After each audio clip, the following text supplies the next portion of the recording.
konflik ini bisa berkepanjangan ini. Tidak ada proses penghentian. Pasti ini akan berkepanjangan. Dan Israel itu telah kehilangan common sense-nya, akal sehatnya. Juga telah kehilangan moral standing-nya, pijakan moralnya telah hilang. Gitu. Sehingga sebenarnya perang ini sebenarnya makin merugikan Israel gitu. Tujuan perangnya untuk membasmi Hamas itu hampir bisa dikata tidak akan dimenangkan oleh Israel. Karena itulah yang membuat kenapa sampai detik ini itu Israel belum berani melancarkan satu serangan skala penuh di Gaza gitu. Nah, selain karena dia takut terhadap Hamas yang bisa muncul dari berbagai sudut yang tidak dia ketahui, juga untuk mencegah keterlibatan Hizbullah secara penuh di sana. Jadi ada beberapa pertimbangan ya. Iya. Nah, itu yang terjadi sekarang.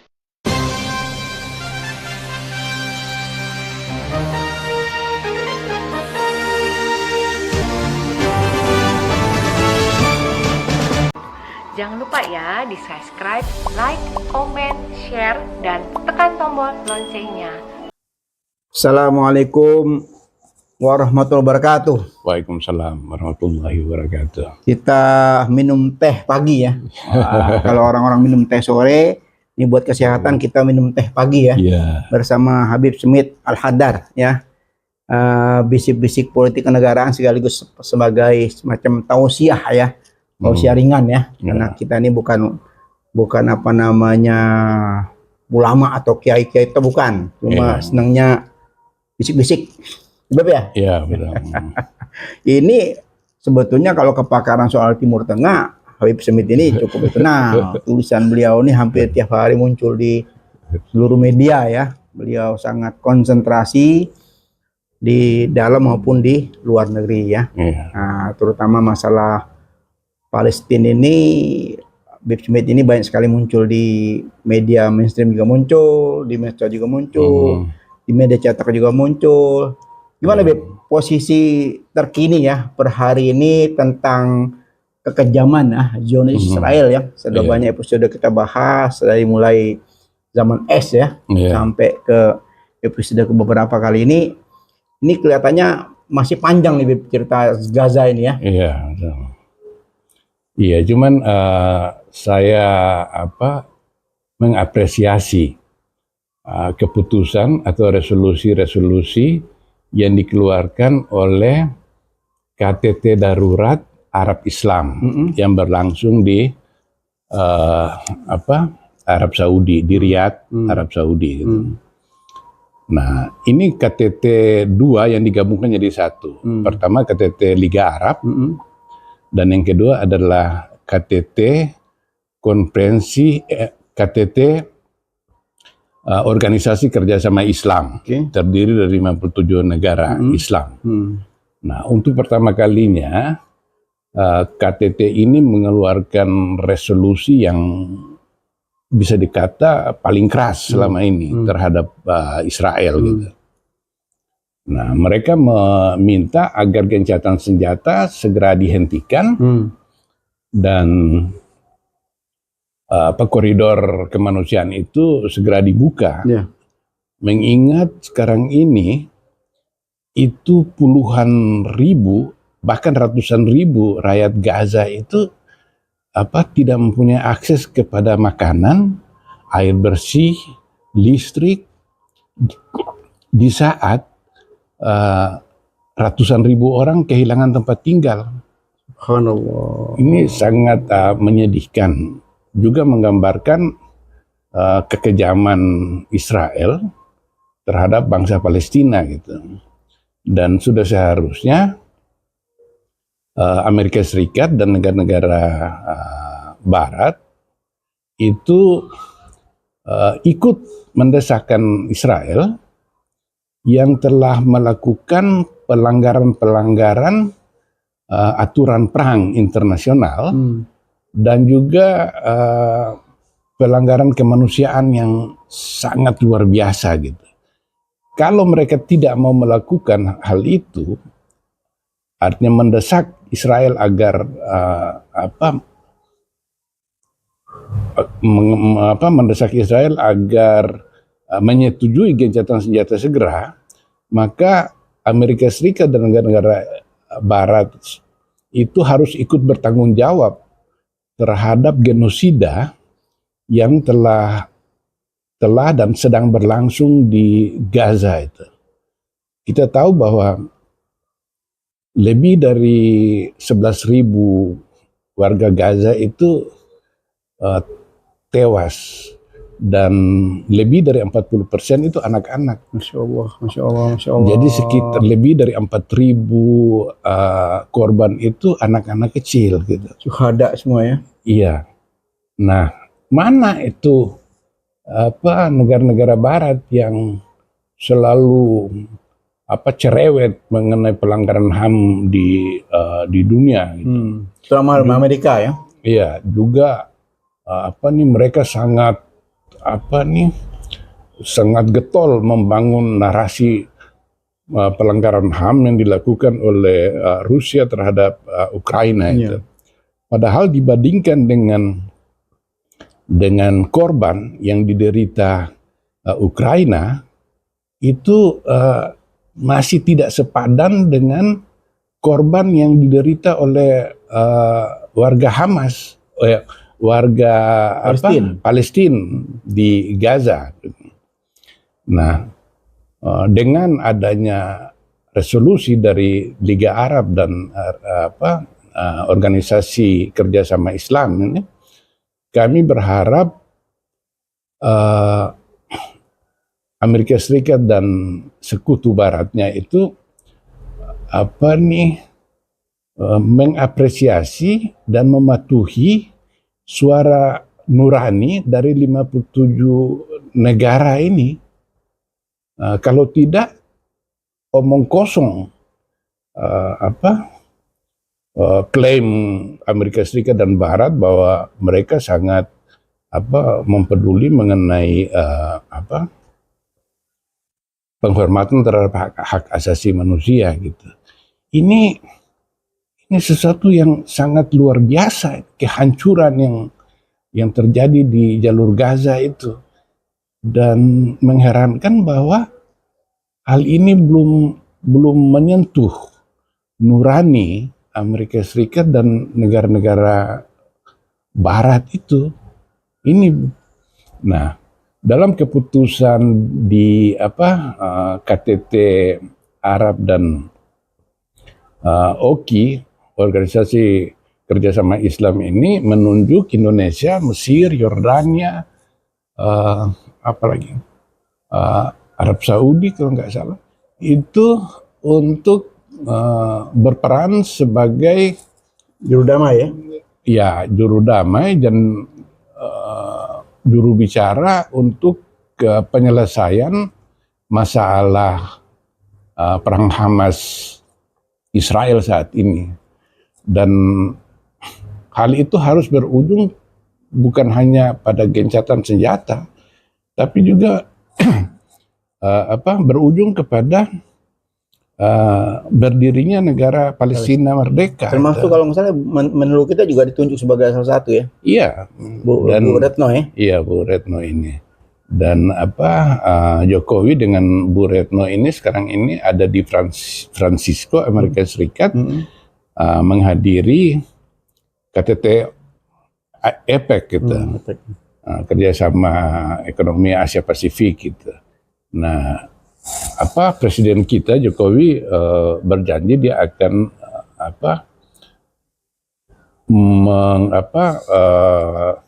dia akan mengungkapkan hasil dari KTT itu kepada Presiden Amerika Serikat Joe Biden gitu. Sehingga gencatan senjata segera diberlakukan gitu. Mudah-mudahan didengar suara itu ya. Mudah-mudahan didengar, cuman saya pesimis gitu. Karena seperti yang sudah biasanya Amerika Serikat hanya akan menyetujui gencatan senjata kalau Israel menyatakan tujuan perangnya telah tercapai gitu. Nah, tujuan perang Israel di Gaza itu apa? Nah, ada beberapa. Pertama, dia ingin membasmi Hamas sampai ke akar-akarnya. Nah, yang kedua,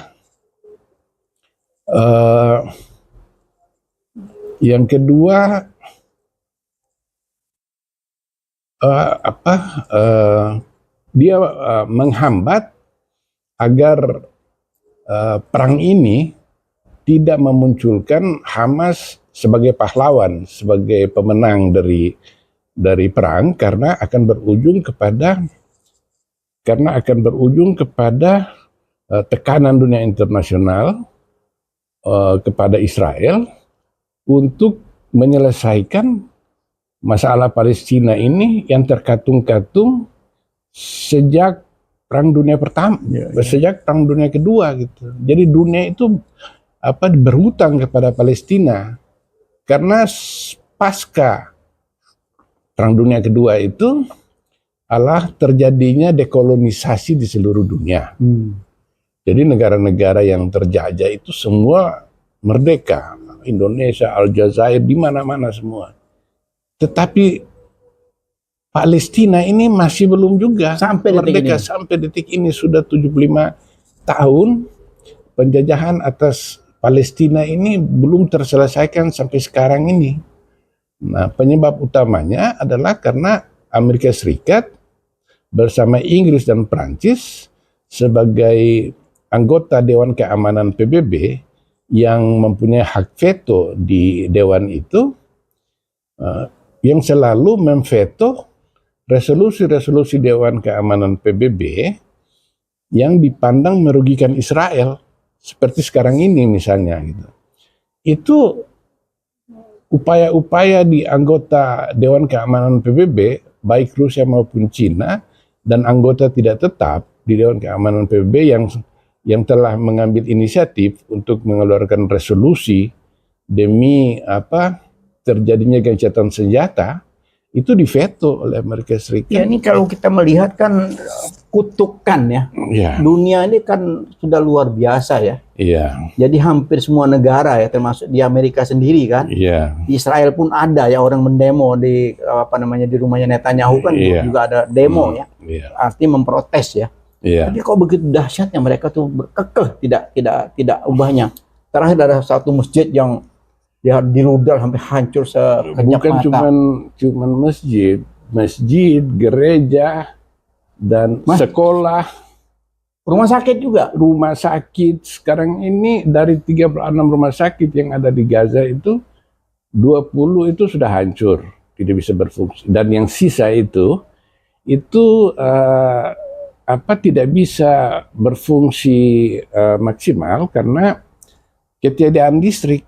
Banyak orang, para pasien itu yang akhirnya mati karena kehabisan darah, karena tidak bisa dilakukan operasi berhubung ketiadaan listrik, dan juga staf-staf kesehatan yang sebagiannya tewas Nah, sangat menyedihkan bahwa Amerika Serikat dan negara-negara Eropa Barat itu menutup hati dan kuping mereka terhadap penderitaan bangsa Palestina ini hanya demi kepentingan nasional mereka gitu. Karena kita tahu bahwa dukungan mereka itu terhadap Israel itu sebagai upaya menjaga kepentingan mereka di Timur Tengah.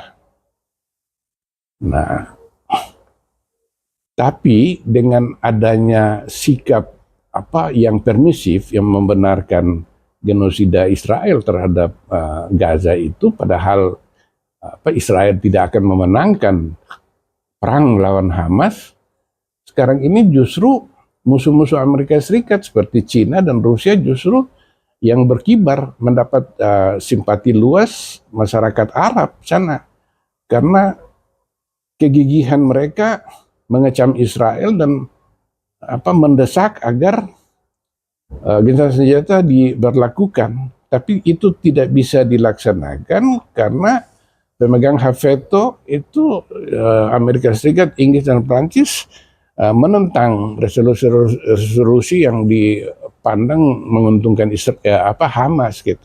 Jadi dia masih menuruti apa kata Israel. Oh iya, karena dia khawatirkan begini, kalau Israel kalah dalam perang ini, maka pemerintahan Netanyahu akan jatuh. Yang kedua, Israel mau tidak mau harus maju ke meja perundingan yang berujung pada berdirinya negara Palestina.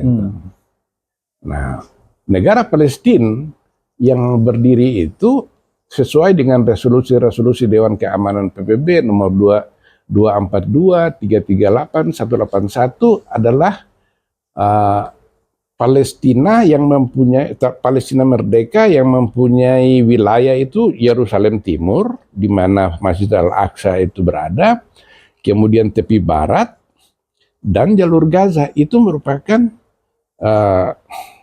teritori Palestina merdeka kelak gitu. Sementara Israel tidak ingin perdamaian itu terjadi kalau berujung pada berdirinya negara Palestina berdaulat penuh itu. Karena Israel menganggap bahwa Yerusalem Timur haruslah menjadi wilayah Israel karena di situ ada tembok ratapan yang menjadi tempat ibadahnya kaum Yahudi. Lalu di tepi barat itu juga ada sekitar 750.000 warga Yahudi yang menghuni tepi barat secara ilegal. Dan kemudian jalur Gaza. Nah, di samping itu kalau sesuai dengan resolusi Dewan Keamanan PBB itu yang saya sebutkan tadi, itu maka Israel harus membuka pintu bagi kembalinya 5,9 juta rakyat Palestina yang jadi pengungsi di berbagai tempat, diantaranya di jalur Gaza, tepi barat, Yordania, Suriah, dan Lebanon. Itu jumlahnya sekitar 5,9 juta rakyat Palestina yang menurut resolusi Dewan Keamanan PBB mereka berhak kembali ke kampung halaman mereka di Israel. Nah, Israel nggak mau itu terjadi karena kalau itu diizinkan maka orang Palestina akan menjadi mayoritas. Jadi ini konflik bisa berkepanjangan ini. Tidak ada proses penghentian. Pasti ini akan berkepanjangan. Dan Israel itu telah kehilangan common sense-nya, akal sehatnya. Juga telah kehilangan moral standing-nya, pijakan moralnya telah hilang. Gitu. Sehingga sebenarnya perang ini sebenarnya makin merugikan Israel gitu. Tujuan perangnya untuk membasmi Hamas itu hampir bisa dikata tidak akan dimenangkan oleh Israel karena Hamas itu telah bersiap diri dengan membangun terowongan-terowongan di seluruh Gaza itu yang menyulitkan Israel membasmi mereka karena superioritas militer Israel itu dengan persenjataan modern seperti tanknya, pesawat tempurnya itu tidak bisa digunakan dalam menghadapi perang kota, khususnya perang terowongan itu dengan Hamas, itu wilayahnya Hamas. Nah itu menurut antum kira-kira bisa nggak bertahan Hamas ini dengan kondisi seperti itu? Bisa, sangat bisa, karena perang ini bukan perang pertama kali, sudah perang yang kelima. Nah sehingga Hamas itu sudah mempersiapkan diri gitu. Dia menyimpan makanan di bawah tanah itu, terowongan itu sebanyak mungkin karena dia menganggap bahwa Israel tidak mungkin bisa melangsungkan perang dalam jangka panjang. Iya, gitu. iya, iya. Selain karena sulit menaklukkan Hamas, itu Hamas telah mempersiapkan diri sedemikian rupa sehingga dia mampu untuk perang dalam jangka panjang. Nah, musuh Israel yang terutama adalah komunitas internasional. Mau tidak mau, komunitas internasional itu tidak mentolerir genosida yang sedang terjadi di Gaza Iya, saat karena ini. itu satu bukan pertempuran, tapi ini kan pembantaian. Kan? Pembantaian, dan dia memang sengaja menghancurkan pemukiman penduduk, kemudian menghancurkan infrastruktur sipil di sana, sehingga Gaza itu tidak layak huni lagi. Karena tadinya dia meminta supaya penduduk Gaza di bagian utara mengungsi ke selatan, dan dia harapkan bahwa terjadi pengungsian penduduk Gaza itu ke Sinai, wilayahnya Mesir itu. Nah, tapi itu ditolak oleh dunia internasional termasuk PBB. Iya, iya, iya. Nah, sehingga bagi Israel sekarang ini taruhlah bahwa dia akhirnya gencatan senjata akan diberlakukan. Tetapi Hamas itu memerlukan puluhan tahun untuk pulih gitu. Karena kehancuran menyeluruh di Gaza gitu, infrastrukturnya. Palestina itu, warga Palestina itu ya? Iya, infrastrukturnya itu musnah gitu. Nah, tapi harapan ini tidak semakin hari semakin merugikan Israel. Iya, artinya kalau pasukan Hamas sendiri itu untuk jangka panjang mereka udah eksis kan? So, sudah siap itu mereka itu. Karena itu terowongan, kedalaman terowongan itu dibangun sampai 40 meter di bawah tanah itu. Dan kemudian tempat-tempat persembunyian itu ada 300-an itu 300? di dalam tanah itu mereka bangunnya itu. Di dalam Gaza itu? Iya, di dalam Gaza itu, dan panjangnya terowongan secara keseluruhan itu ada 500 km. 500 km Iya, panjangnya? di bawah tanah itu. Sampai satu wilayah itu ya? Iya, dan itu seperti sarang laba-laba ini. Nah, Israel harus tidak bisa menggunakan alat-alat tempur yang canggih. Dia menggunakan bagaimana? Dia harus head to head dengan tiap-tiap orang Hamas gitu.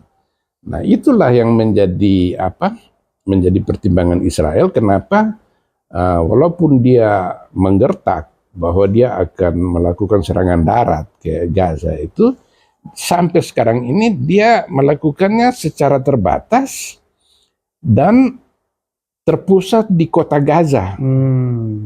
Karena dia tahu bahwa dia tidak menguasai jaringan di bawah tanahnya Gaza, sehingga anggota Hamas ini dia bisa muncul tiba-tiba dari belakang, dari depan. Dan kalau semakin banyak tentara Israel yang tewas di Gaza, maka publik Israel itu tidak akan bisa menerima, dan akan demonstrasi anti Netanyahu di dalam negeri itu akan membesar. Ya, sementara kalau kita lihat yang terbunuh di pihak Israel rata-rata kan tentara kan? Iya, tentara. Nah, di pihak Palestina itu warga biasa kan? Warga biasa. Kan? Memang benar bahwa ketika Hamas melakukan serangan pertama di awal tanggal 7 Oktober itu dia masuk ke selatan. Memang itu kan 1.200 orang Yahudi yang terbunuh. Nah, itu selain militer ada 300-an anggota militer Israel, juga sekitar 900-an warga sipil Yahudi gitu. Nah, ini dijadikan Israel sebagai alat propaganda untuk menjustifikasi dia dalam genosida terhadap Hamas sebagai pembalasannya gitu, Hamas. Nah, sementara itu juga ada 240-an warga Israel yang ditawan Hamas di jalur Gaza gitu. Sejauh ini mereka diperlakukan dengan baik. Tujuan Hamas menyandra mereka hanya untuk membebaskan 5.000-an warga Palestina yang dipenjarakan di Israel gitu. Jadi sebagai tukar menukar gitu. Bukan dia akan membunuh tawanan itu, enggak. Nah, tapi kalau Israel menyetujui itu, Israel merasa berarti dia tunduk kepada kemauan Hamas dan dia nggak mau gitu. Dia nggak mau karena publik Israel akan melihat bahwa pemerintahan Netanyahu ini gagal gitu, tidak berdaya menghadapi Hamas gitu, didikte oleh Hamas. Tapi itu realitas. Israel sudah harus menyadari bahwa pada akhirnya orang yang terzalimi, orang yang tertindas itu akan menemukan kreativitasnya dia untuk bertahan hidup. Inilah faktanya yang terjadi di Gaza sekarang ini. Tapi kelihatan untuk melebar nggak Beb? Melebar ke beberapa negara seperti sangat mungkin. Sekarang ini kan sudah melebar karena tapi masih dalam skala terbatas seperti di Israel Utara yang sekarang ini dia berhadapan dengan Hizbullah di Lebanon gitu. Nah, kemudian ada Houthi di Yaman juga yang sudah terlibat, dia menembakkan rudal dan mengirim drone ke Israel. Tapi karena senjata itu tidak begitu canggih, bisa ditangkis oleh sistem rudal anti rudal Israel gitu terhadap serangan itu. Nah, di utara Israel menghadapi Hizbullah itu juga masih terbatas gitu. Nah, karena Hizbullah dan Houthi memberi lampu merah apabila Israel melakukan serangan darat secara skala penuh, baru dia juga terlibat skala saling jadi saling iya, menunggu ya. Iya. Nah, itulah yang membuat kenapa sampai detik ini itu Israel belum berani melancarkan satu serangan skala penuh di Gaza gitu. Nah, selain karena dia takut terhadap Hamas yang bisa muncul dari berbagai sudut yang tidak dia ketahui, juga untuk mencegah keterlibatan Hizbullah secara penuh di sana. Jadi ada beberapa pertimbangan ya. Iya. Nah, itu yang terjadi sekarang ini. Tapi kalau Israel menggunakan akal sehatnya, dia harus bisa menerima gencatan senjata dan memulai perundingan dengan Palestina, karena kuncinya ini kan bukan Israel, sebetulnya kan dia dari Amerika juga kan kuncinya. Mereka ikut bertanggung jawab terhadap apa yang dilakukan Israel itu, karena kalau tanpa dukungan Amerika Serikat dan sekutunya di Barat kan mau nggak mau kan Israel harus dihukum akibat pelanggaran-pelanggarannya dia itu. Nah, cuman sayangnya mereka tidak menggunakan akal sehat dan hati nuraninya mereka. Karena Presiden Amerika Serikat Joe Biden itu tahun depan dia akan menghadapi Donald Trump dalam Pilpres tahun depan. Nah, sekarang ini menurut hasil survei di Amerika Serikat itu elektabilitas Joe Biden itu kalah sama Donald Trump. Nah, sementara dalam Pilpres dia butuh dukungan komunitas Yahudi di Amerika Serikat. Karena komunitas ini sangat strategis. Mereka punya lobby-lobby Yahudi yang sangat kuat. Mereka menguasai media massa, industri di Amerika Serikat. Banyak ya. Iya. Sehingga kalau dia dia melawan kehendak Israel, maka dukungan kaum Yahudi di Amerika Serikat itu akan merosot dan dia akan kalah dalam Ini pilpres kan tahun kalau depan. kita melihat kan boykot ekonomi kan sudah mulai menjalar kemana-mana kan. Iya. Hampir banyak negara kan sudah memboikot ya, Iya, termasuk Indonesia ya, Iya. memboikot produk-produk dari Amerika dan Israel kan. Iya. Sudah begitu banyak kan. Nanti kan pasti ada dampak kan tentang ekonomi kan. tapi dampaknya tidak terlalu signifikan karena kita tahu bahwa Eropa dan Amerika Serikat karena berhutang budi, bukan berhutang budi karena memikul beban sejarah di masa lalu ketika orang-orang Yahudi dipersekusi oleh orang Eropa, sehingga Israel sekarang ini begitu Israel berdiri, mereka memberi kemudahan-kemudahan fasilitas perdagangan kepada Israel gitu. Jadi barang-barang Israel yang masuk ke Eropa itu tanpa dikenakan pajak. Tapi kemarin banyak juga sih ada di beberapa negara tuh buruhnya tidak mau bekerja, pengiriman senjata, pengiriman apapun kebutuhan Israel itu mereka tidak mau ngangkut. Itu tidak terlalu banyak berpengaruh karena komunitas anti Israel di Amerika Serikat itu tidak cukup berpengaruh dibandingkan dengan pengaruh komunitas Yahudi di Amerika Serikat. Dia lebih besar ya. Iya. Dan memang mereka juga rata-rata kekayaannya yang juga dahsyat ya. Iya, misalnya kita ingat betul misalnya tahun 91 itu setelah pasukan Irak di bawah Saddam Hussein terpukul kalah dalam perang di Kuwait, invasi Kuwait. Pada waktu itu, karena pada waktu itu negara-negara Arab dukung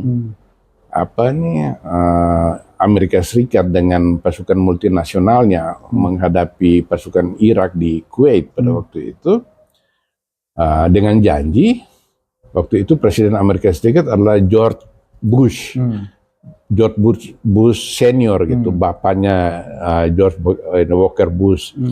Nah, waktu itu janji Amerika Serikat pasca perang Kuwait melawan Irak tahun 1, Amerika Serikat akan mendorong Israel untuk berdamai dengan Palestina.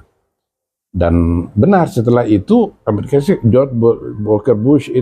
George Bush itu tekan sama Perdana Menteri Israel pada waktu itu Yitzhak Shamir untuk berunding dengan negara-negara Arab pada waktu itu tahun 91 itu. Dan Israel terpaksa mau.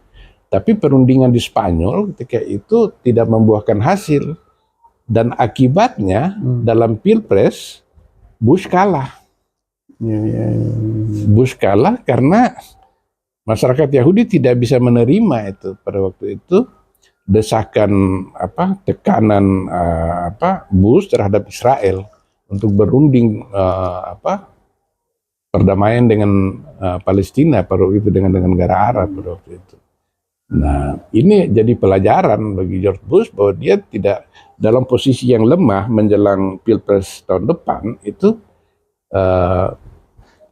dia harus memuaskan lobby Yahudi dengan cara mendukung Israel tanpa reserve. Nah, itu yang jadi beban ya. Iya, betul. Bebannya luar biasa.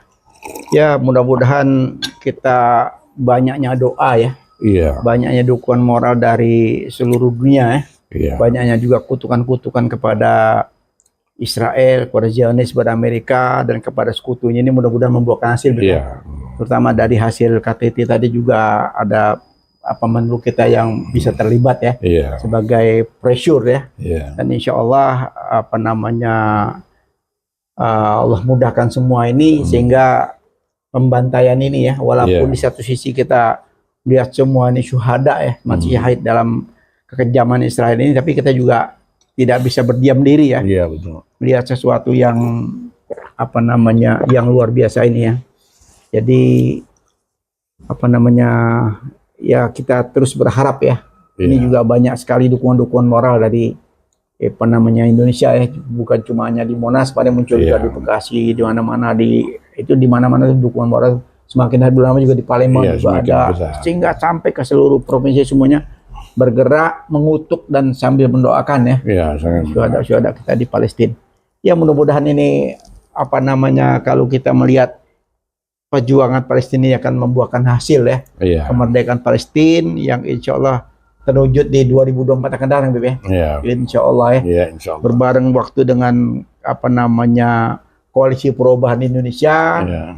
di Palestina pun yang mendapat satu kemerdekaan ya. Iya. Insya Allah kemerdekaan berpolitik baik di Indonesia maupun di Palestina bisa berkibar ya, Beb ya. Iya, betul. Insya Allah ya. Mudah-mudahan kebangkitan umat Islam ini di tahun 2004 ini sudah tidak bisa terbendungkan lagi ya. Iya. Insya Allah. Baiklah, bisik-bisik politik kenegaraan ini sedikit tausiah tentang Palestina yang memprihatinkan kita semua, menjadi apa namanya proses pembelajaran ya kepada ya netizen kita. Ayo kita terus berdoa, apa yang kita bisa buat kita berbuat, dan kita juga mengucapkan selamat, Beb. Namanya ada salah satu reporter yang cukup gencar memberitakan tentang Palestina. Muhammad Hussein. Beliau dan keluarganya bisa selamat datang ke Indonesia. Arti itu sudah apa namanya proses yang begitu panjang ya. Iya. Alhamdulillah, barakallahu fikum. Mudah-mudahan Allah masih ada Iya. Muhammad Hussein lainnya yang masih tetap bertahan di sana Iya. sehingga Palestina bisa merdeka. Insya Allah. Karena kita butuhkan orang seperti beliau ini yang punya nyali ya, Iya. menyampaikan kepada dunia internasional. Iya. Kalau tidak ada orang seperti ini, kita tidak buta ya, kita nggak tahu apa yang terjadi gitu loh. Iya. Karena kalau kita lihat hampir semua komunitas apa namanya internasional itu perlu ke mereka semua, tidak perlu ke kita orang kan. Sehingga berita ini kan sepihak ya, tidak. Iya, kita juga mengapresiasi kepada Anies Baswedan. Karena dalam acara Bela Palestina tanggal 5 November lalu di Monas, itu Anies bicara mengenai pentingnya gencatan senjata di Gaza, kemudian dia menentang pengusiran rakyat Gaza dari daerah mereka itu, dan dia meminta agar politik luar negeri Indonesia ini tidak bersifat transaksional, tapi berdasarkan kepada nilai-nilai, dan dia merujuk kepada nilai-nilai yang disuarakan dalam konferensi Asia Afrika tahun 1955 di Bandung pada waktu itu. Nah, konferensi itu mengeluarkan resolusi menentang segala bentuk imperialisme, kolonialisme, negara satu bangsa terhadap bangsa yang lain. Nah, dalam hal ini tentu saja penindasan atau penjajahan Israel terhadap bangsa Palestina gitu, yang merupakan utang dunia kepada Palestina. Utang dunia itu yang perlu dicatat ya. Dan juga utang Indonesia kepada Palestina. Karena ketika 2 tahun setelah kita memproklamirkan kemerdekaan Indonesia, belum ada satu negara pun di dunia yang mengakui kemerdekaan Indonesia. Nah, dalam rangka meminta dukungan dunia internasional terhadap kemerdekaan Indonesia, Haji Agus Salim memimpin delegasinya. Salah satu anggotanya itu adalah Abdurrahman Baswedan, kakeknya Anies Baswedan. Itu ke Mesir, meminta dukungannya itu. Hasilnya luar biasa, bukan cuma Mesir, tapi juga Arab Saudi, Suriah, dan Lebanon. Dan bil khususnya lagi adalah Palestina pada waktu itu. Menyatakan dukungan. Mesir, Arab Saudi, Suriah, Lebanon, dan bangsa Palestina itu menyatakan dukungannya kepada kemerdekaan Indonesia. Dan dukungan mereka itu kemudian menggelinding seperti bola salju yang kemudian memobilisasi dunia internasional untuk mengakui kemerdekaan Indonesia Itu hebatnya orang-orang Palestina ya, walaupun mereka belum mempunyai negara, pada tapi waktu mereka itu. Tapi juga sebagai belum merdeka. bangsa, sebagai entitas politik, sebagai bangsa itu mereka Sudah bersuara ya. mengakui kemerdekaan Indonesia. Nah, Jadi kini saatnya ya, ini Iya. saatnya Indonesia harus bersuara kencang ya. suara kencang Bersuara selain kencang. nurani kita sebagai manusia Hmm. yang juga sesuai dengan amanat dari konstitusi kita. Gitu. Nah, dalam mukadimah Undang-Undang Dasar 45 itu dinyatakan bahwa kemerdekaan adalah hak segala bangsa. Oleh karena itu penjajahan di atas bumi harus dihapuskan karena tidak sesuai dengan pri kemanusiaan dan pri keadilan. Nah, roh dari konstitusi inilah yang menyebabkan Indonesia sampai sekarang ini belum mengakui eksistensi Israel. Dan Sampai Palestina mendapatkan kemerdekaan, baru Indonesia mengakui kemerdekaan itu. Itu mudah-mudahan bisa bertahan terus ya. Iya. Kita tidak membuat hubungan dengan Israel. Apa yang seperti antum ada di tulisan antum itu, kita meragukan seorang Prabowo yang mau menjalin hubungan dengan Israel. Iya. Tidak terjadi ya. Ya, tidak terjadi gitu. Baiklah Habib Smith, Ya. ini cerita Palestina ini luar biasa prihatin ya. Iya, Rasanya prihatin. hati ini tidak bisa ngomong banyak ya. Karena kegundahan kita. Ya. Sudah berkali-kali kita podcast tentang Palestina ini. Mudah-mudahan yang kali ini membuahkan hasil ya, dengan Insya hasil Allah. Oki kemarin, dan juga desakan dari hampir semua provinsi sudah mulai menggaungkan kutukan ya terhadap Zionis, bukan hanya sekedar kutukan tapi doa ya. Kan doa itu mudah-mudahan diijabah karena sesegera mungkin Palestina bisa merdeka ya. Insya Allah berbarengan dengan kemerdekaan politik kita di Indonesia ya. Insya Allah. Baiklah, kita akhiri dengan wabillahi taufiq wal hidayah. Wassalamualaikum warahmatullahi wabarakatuh. Inilah bisik-bisik politik kenegaraan kita tentang Palestina, tentang Hamas yang sampai saat ini masih berjuang keras, dan insya Allah dengan doa kita bersama, dengan kekuatan yang apa Habib sampaikan tadi, bahwa Hamas itu bukan kekuatan yang main-main, dan mereka sudah menghitung untuk perjuangan jangka panjang. Iya, betul. Ini mengingatkan juga kepada Amerika dan Israel, jangan bermain api, karena mereka ini juga sudah menghadapi syahid ya. Tidak ada pilihan lain kecuali melawan. Iya. Ya Beb ya. Iya. Terima kasih banyak waktunya Beb. Insya Allah kita podcast lagi dengan isu-isu Palestina yang ya lebih aktual gitu. Sudah sesuai perkembangannya. Iya, insya Allah podcast berikutnya gencatan-gencatan sudah terjadi. Iya. Sehingga rakyat Palestina yang selama ini menderita, yang tidak bisa terobati sudah bisa berobat, rumah sakit juga bisa kembali operasional seperti biasa ya. Iya. Insya Allah.